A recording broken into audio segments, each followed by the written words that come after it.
मुरगुड येथील बाजारपेठ शिवप्रेमींच्या वतीनं छत्रपती शिवाजी महाराज यांची जयंती सामाजिक व प्रबोधनात्मक उपक्रमांनी उत्साहात साजरी करण्यात आली। उद्योजक विजय सापळे यांच्या हस्ते प्रतिमा पूजन करण्यात आलं। यावेळी आनंदराव कल्याणकर आणि सामाजिक कार्यकर्त्या विद्या फर्नांडिस यांची प्रमुख उपस्थिती होती। या प्रसंगी विनय कुलकर्णी सर यांनी छत्रपती शिवरायांचे आज्ञापत्र या विषयावरती व्याख्यान देत शिवरायांचं व्यवस्थापन कौशल्याचं महत्त्व विशद केलं। कार्यक्रमाचं मुख्य आकर्षण म्हणजे समाजाला दिशा देणाऱ्या माजी शिक्षकांचा मान्यवरांच्या हस्ते सत्कार करण्यात आला। गेले 18 वर्षापासून शिवभक्त धोंडीराम परीट जय महाराष्ट्र यांच्या पुढाकारानं या उपक्रमाचं आयोजन केलं जात आहे। शिवरायांचे विचार पुढच्या पिढीपर्यंत पोहोचवणं हा यामागचा उद्देश असल्याचं त्यांनी सांगितलं। यावेळी प्रमुख पाहुणे नगरसेविका वैशाली गोधळे, विजयमाला शिंदे, समीरा जमादार, माया मोरबाळे, रंजना देवळे, शंकर कांबळे, आकाश दरेकर, गौरव मोर्चे, जॉन्सन बारदेसकर आणि अमर देवळे यांची प्रमुख उपस्थिती होती। कार्यक्रमाचं प्रास्ताविक विकी साळोके यांनी केलं, तर सूत्रसंचालन विनायक कुलकर्णी यांनी केलं, तर आभार गौरव मोर्चे यांनी मानले। या सोहळ्याला मुरगुड परिसरातील निवृत्त शिक्षक, नागरिक व शिवभक्त मोठ्या संख्येनं उपस्थित होते। अनेक वर्ष आपण हा शिवशिल्पकला जपण्याचा कार्यक्रम जो पार पाडत आहे आणि मोठ्या प्रमाणात उत्साह साजरा करतात। विविध प्रकारे आपण सत्कार समारंभ देखील पार पडले जातात आपल्या कार्यक्रमामध्ये। काय प्रतिसाद आपला? मला हे शिवजयंतीच्या माध्यमातून मला एक सांगायचं आहे की छत्रपती शिवाजी महाराजांच्या जयंतीनिमित्त बऱ्याच ठिकाणी कार्यक्रम होत असतो, पण माझा हा कार्यक्रम आगळा वेगळा असतो।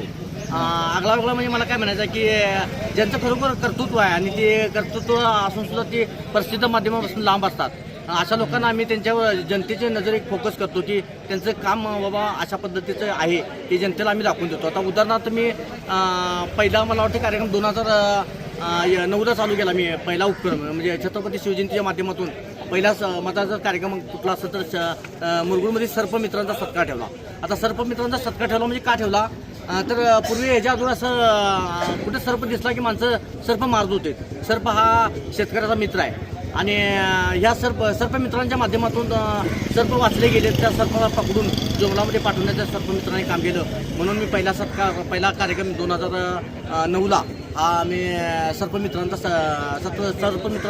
सत्कार आयोजित घेतला आणि आज अखेर आता मला वाटतं हा माझा 18वा उपक्रम आहे। प्रत्येक वर्षी मला वाटतं मी नंतर आरोग्य कर्मचाऱ्यांचा सत्कार घेतला, नंतर पत्रकारांचा सत्कार घेतला, नंतर स्वातंत्र्य सैनिकांचा, वीर माता, वीर पिता, वीर पत्नींचा, अपंग व्यक्तींच्या कर्तृत्वाचा सत्कार, डॉक्टरांचा सत्कार, सामाजिक क्षेत्रामध्ये नाव कमवलेल्या व्यक्तींचा सत्कार, पैलवानांचा सत्कार घेतला, मुलं मुली, तुम्हाला सांगतो मुलगी वाचवा कार्यक्रम घेतला। मुलगी वाचवामध्ये मी एक नवीन काहीतरी केलं की 55 जोडपी ज्यांना फक्त मुलीच आहेत अशा दाम्पत्याचा मी सत्कार आयोजित घेतला। 55 जोडप्यांचा सत्कार घेतला की खरोखर म्हणजे मुलगी वाचवा कार्यक्रम कुठल्या पद्धतीने घ्यावा, म्हणजे ज्यांना फक्त मुलीच आहेत अशा आईवडिलांचा सत्कार की त्यांना बी आदर्श वाटलं पाहिजे की आपण जन्माला मुली गाठ्या आपण म्हणजे आपलं सुद्धा भाग्य आहे। त्यानंतर तुम्हाला सांगतो पोलिसांचा सत्कार कोरोना येतो म्हणून घेतला।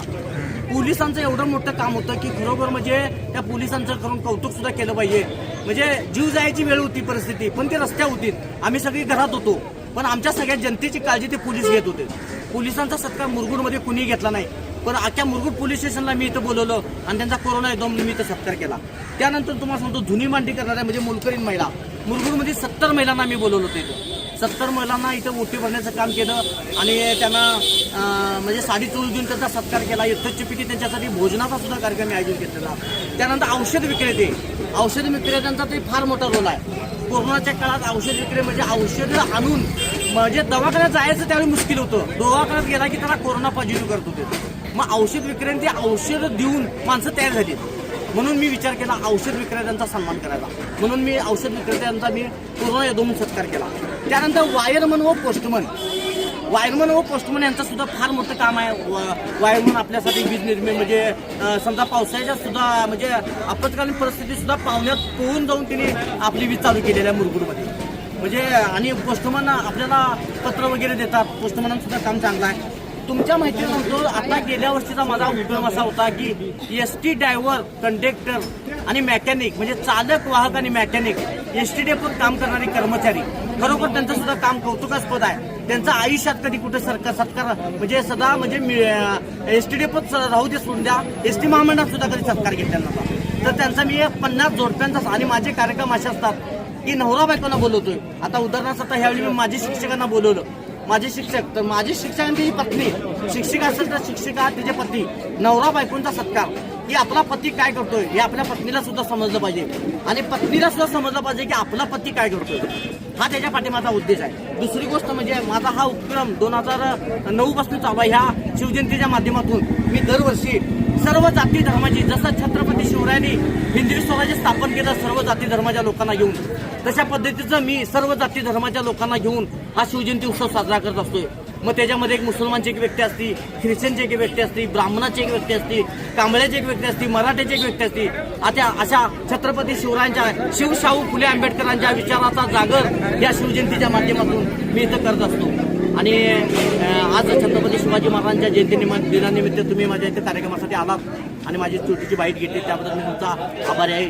जय हिंद, जय महाराष्ट्र. मुरगुडहून सर्जेराव भाट.